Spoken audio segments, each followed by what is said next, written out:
추가적인 어떤 하락을 좀 가져왔기보다는 전체적인 어떤 실적 부진 국가들은 모두 다 이제 털어버린다. 그렇다면 이제 반등할 수 있는 요건이 긍정적인 부분들은 최근 현대차 그리고 로봇 부품주들 뭐 휴머노이드 관련된 종목군들이 상당히 강했잖아요. 네. 그럼 이제 다음 타자는 휴머노이드 로봇의 가장 중요할 수도 있는 배터리다. 신성장 동력도 명확하게 있는 그런 상황입니다. 성장하고 있는 산업 그리고 앞으로 성장할 수 있는 산업을 가지고 있구나라는 인식이 퍼질 수 있다라고 생각이 들어서 조만간 좋은 소식 들려올 수 있지 않을까. 예고가 좀 돼 있던 부분 같아요. 예. 갑자기 공급 계약에 대한 취소가 좀 나왔다기보다는 사실 뭐 미국이 9월 말 기점으로 해서 전기차 인센티브를 좀 폐지하면서 그러니까 이 부분에 대한 전략은 미국의 실질적인 어떤 전기차의 판매량 급감으로 좀 이어졌는데 네. 뭐 당장에 결정된 사항들보다는 글로벌 완성차 업체들에 대한 중장기 전략이 대폭 좀 수정이 됐다. 이 부분이 일단 뭐 공급 계약 해지에 대한 여파로 좀 이어지지 않았나라고 좀 판단되고 있고요.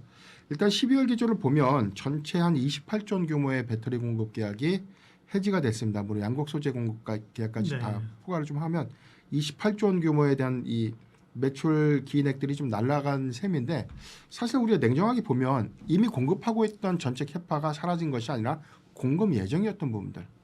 그러니까 이 부분이 사실 뭐 시장의 어떤 우려 요인들로 다시금 좀 부각이 되면서 수급적인 어떤 정체 노이즈로 좀 작용하지 않았나라고 좀 판단되고 있고 역대급 뭐 지수 상승 기조와는 좀 다르게 뭐 2차 전지 섹터의 경우에는 뭐 뚜렷한 양극화를 보이면서 네. 이 점이 좀 가장 주가 하락이 좀 심하게 좀 반영된 그런 측면들이 좀 다소 아쉽지 않나. 뭐 아시는 것처럼 뭐 4분기 어닝 쇼크가 좀 나왔어요. 네. 다만 우리가 3분기에 대한 추정 데이터가 너무나 좀 좋았죠. 시장의 컨센도 좋았고 사실 AMP 시세액 공제도 차감했는데 오히려 차감된 컨센보다도 더 좋았습니다. 이 부분은 네.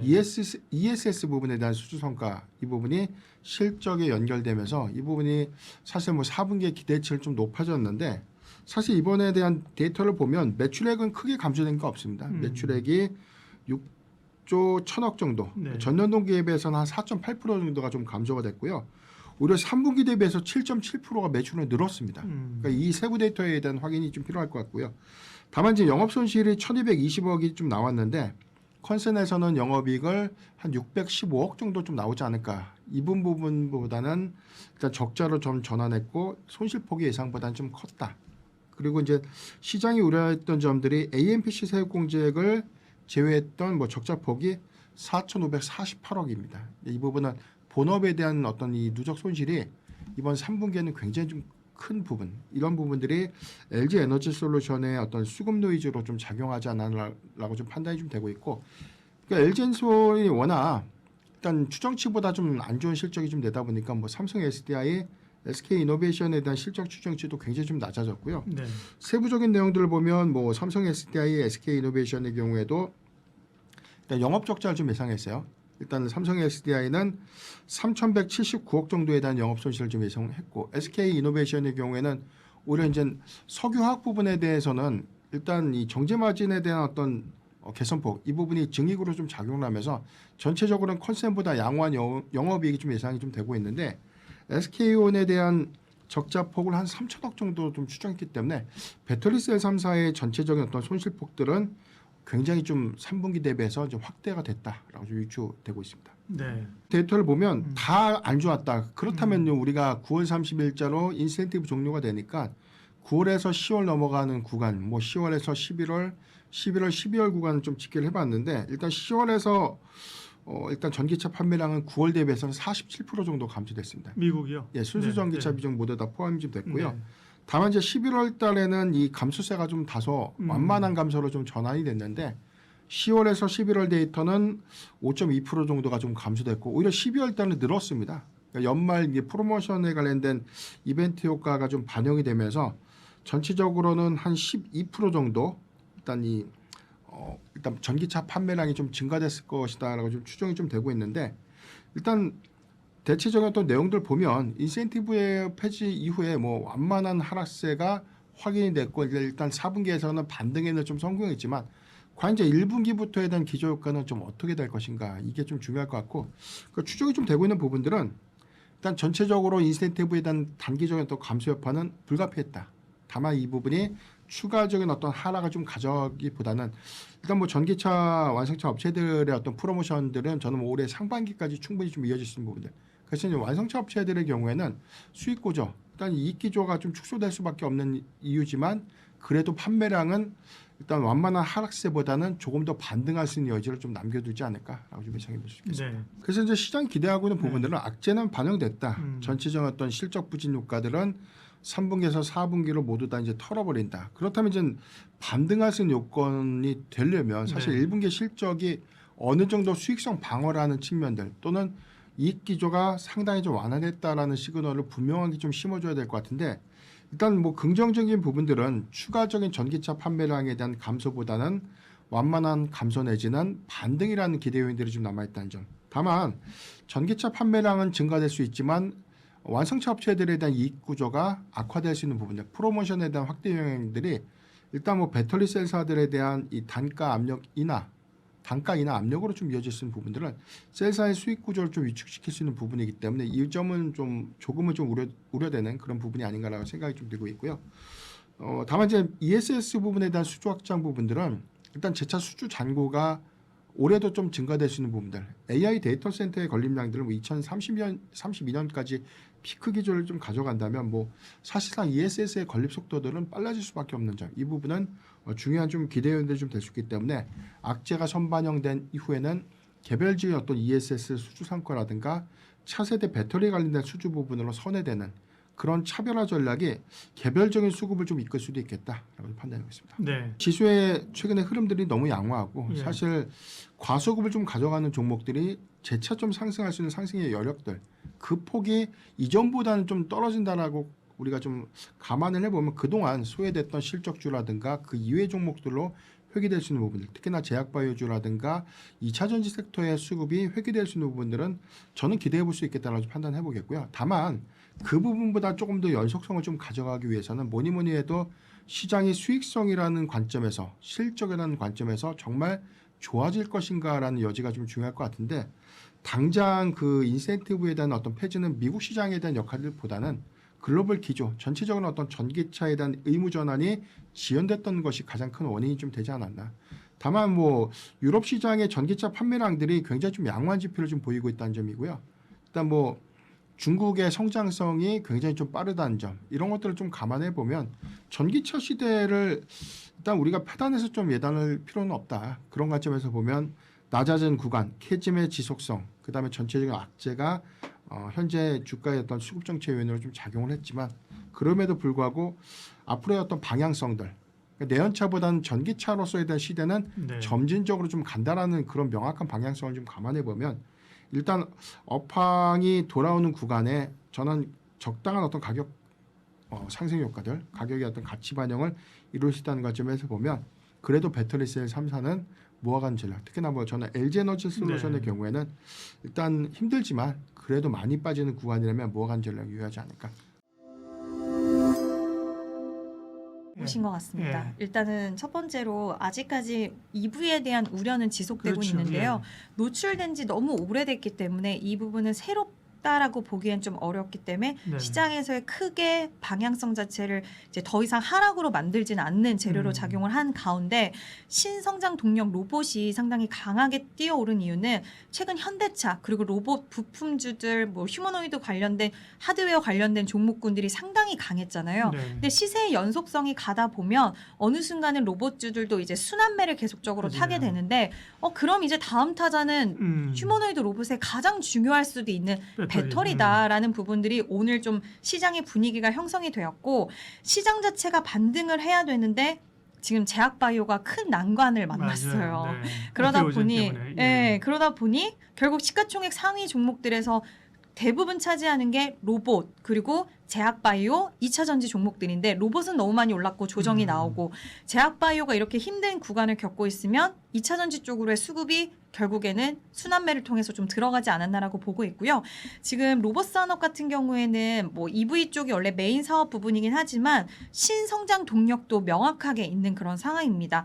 휴머노이드 로봇 그 아틀라스 공개를 했는데 배터리 4시간 정도를 움직일 수 있게 만들어주는데 로봇가 직접 배터리 팩을 바꾸더라고요. 전 그거 보면서 좀 깜짝 놀라기는 했는데 만약에 아틀라스가 무거운 무게가 있는 거를 들게 되면 배터리 시간이 2시간으로 확 단축이 된대요.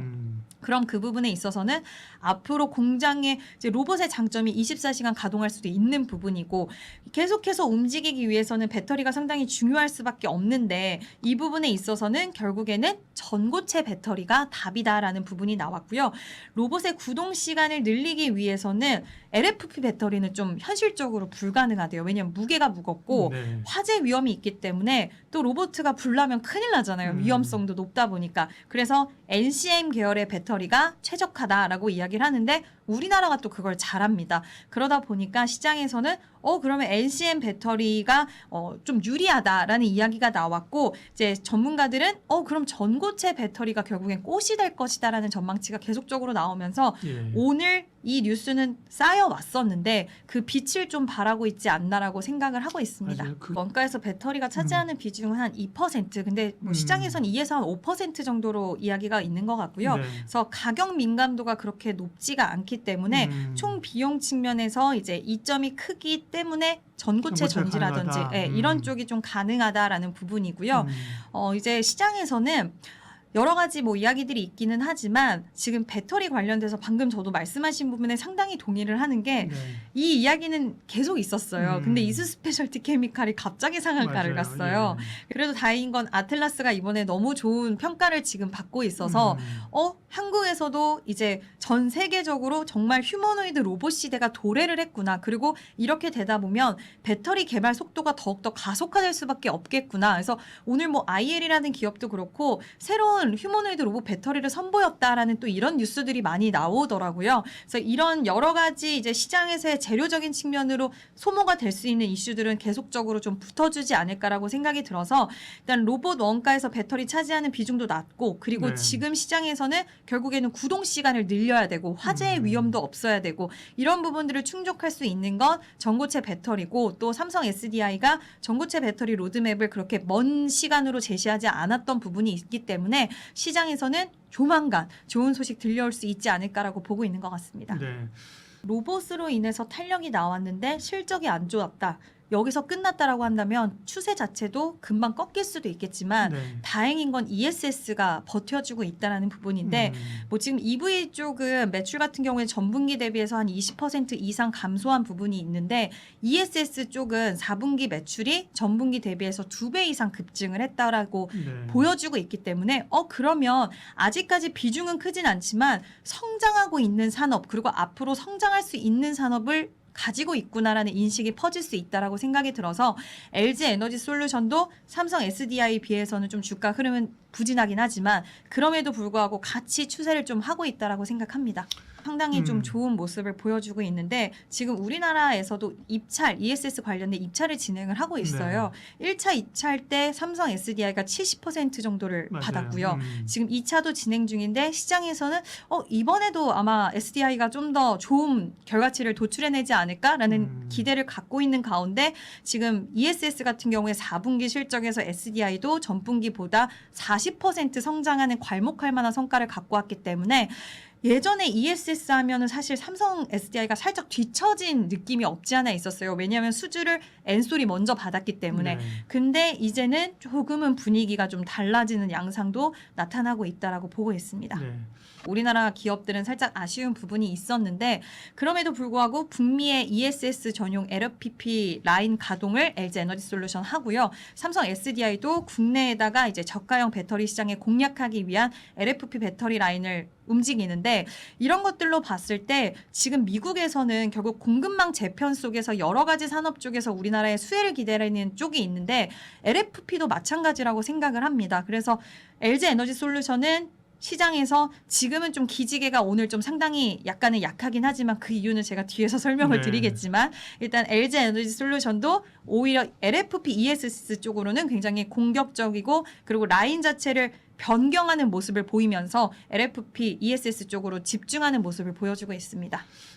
일단 ESS 지금 유럽 시장에서 정책이 좀 많이 바뀌고 있어요. 네. 그래서 이것도 우리나라에서는 좀 기회 요인으로 볼 수가 있는데 옛날에 EU 같은 경우에는 역내에 설치하는 데 있어서 승인 기간이 2년에서 3년 정도 걸렸는데 이제는 확 단축을 해서 6개월 이내로 단축을 시켰다라고 합니다. 근데 여기서 지금 재생에너지 비중이 유럽 같은 경우에 상당히 크기 때문에 ESS 관련된 설치가 선택이 아닌 필수가 되는 상황이고 특히 이제 100kW 이하의 소형 ESS는 승인이 아예 면제예요. 근데 우리나라가 이쪽에서 굉장히 특화가 됐기 때문에 규제 문턱이 낮아지게 되고 그리고 어쨌든 유럽 같은 경우에도 지금 삼성 SDI가 비중이 높기는 하지만 중국 쪽의 이런 공급망에 대한 좀 변화 이런 것들을 봤을 때는 삼성 SDI를 필두로 해서 우리나라 ESS를 채택하는 그런 속도는 상당히 좀 늘어나지 않을까라고 생각을 하기 때문에 시장에서는 이런 유럽 쪽의 규제 변화 또한 긍정적인 시각으로 바라보고 있는 그런 상황입니다.